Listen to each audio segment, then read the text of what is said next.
এদিকে আয়। আসছি বাবা।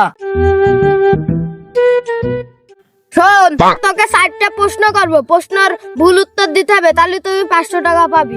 হ্যাঁ আমি রাজি। শোন, তুই যদি সঠিক উত্তর দিতে পারিস তাহলে হলো তুই আমার 500 টাকা দিবি। হ্যাঁ বাবা আমি রাজি, তুমি প্রশ্ন করা শুরু করো। তাহলে শুরু করছি। বলতেন বাংলাদেশের প্রধানমন্ত্রী কে? আমার আব্বা। তাহলে 2 নাম্বার প্রশ্ন করছি, তোমার হাত কটা? 16টা। 3 নাম্বার প্রশ্ন করছি, তোমার নাম কি? হিরো আলম। আরে এই দুনিয়ার তাল বাহানা বুঝলাম। তাহলে 4টে প্রশ্ন করা হয়ে গেল, এনে টাকা। কই 4টে প্রশ্ন করা হইলো? এই যে 3টে প্রশ্ন করা হইলো। থ্যাংক ইউ সত্যি কথা বলার জন্য। Tecnologia.